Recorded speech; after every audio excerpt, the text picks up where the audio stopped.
जय जगन्नाथ सांग मैंने केमती अच्छा आपण मैंने चलतु आज बनैबा गोटे प्लेन राइस बिरयानी जदि घरे किसी भी ना ताले भी आप बिरयानी खाईपर। तो चलतु देखा केमती बनैबा प्लेन राइस बिरयानी बनवाई मुझे 200 ग्राम बासमती चाउल दुईटी पियाज को काटी नहीं किसी पुदीना पत्र किसी धनिया पत्र किसी गोटा मसला और अदा रसुण पेस्ट आ मुझे किसी मसला नहीं लंका गुंड धनिया गुंड जीरा गुंड गरम मसला हल्दी लुण आउ एठी नहीं मो शाही बिरयानी मसला एठी मु पानी नहीं मु ग्लास रे गोटे ग्लास चाउल नहीं आउ एठी 1.5 ग्लास से ग्लास रे मापिकी पानी ही नहीं आपण मैंने सेतिकी ही नेबे। एठी मु बिरयानी बनवाई प्रेशर कुकर नहीं प्रेशर कुकर रे आपण 2 ରୁ 3 चामच तेल दियंतु और तेल को टिके गरम होगापाई छाड़ दियंतु। तेल गरम हो गला परे आमे एठी जो गोटा मसला नहीं ताकू ऐड करदबा। गोटा मसला टिके भाजी हो गला परे पियाज को ऐड करके टिके ब्राउन कलर हवा जाए आमे ताकू भाजीबा और 5 मिनिट छाड़ीदबा। देखंतु 5 मिनिट हो गलानी और आमर एठी पियाज टिके टिके ब्राउन कलर हो गलानी।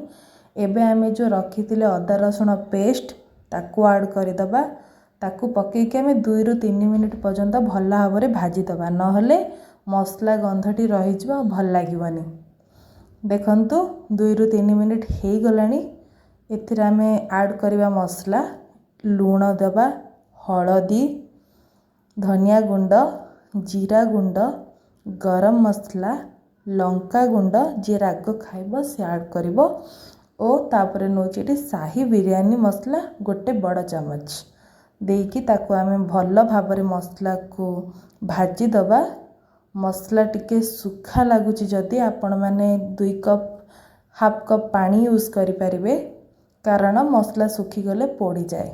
हाफ कप पानी यूज कर साइला परे धोईकी रखिथिबा चाउल को ऐड करिवे और पानी जो रखिथिबे आपण ताकू मध्य ऐड करिवे। तापरे आपण काटिकी रखिथिबा धनिया पत्र पुदीना पत्र को ऐड करिवे और टिके चली साइला परे प्रेशर कुकर कैप देकी हाई फ्लेम रे छाड़ी देबे।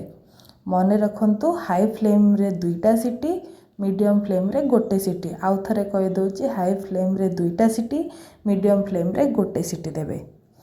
देखंतु आमर सीटी दे सारी आउ प्रेशर कुकर को ठंडा हवा पाई छाड़ी देबे। मझिरु प्रेशर बाहर करिवे ही नहीं। ठंडा हो सारा पर खोलिबे। देखंतु राइस पूरा गोटा गोटा होकर रही केते सुंदर देखा जाउची। बहुत सहज बहुत कम समय मध्य हो गला आमर प्लेन राइस बिरयानी। थरे ट्राए भी करंतु घरे समस्ते बनातु बहुत कम समय लगुच मैक्सिमम 20 मिनिट्स थरे बनेकी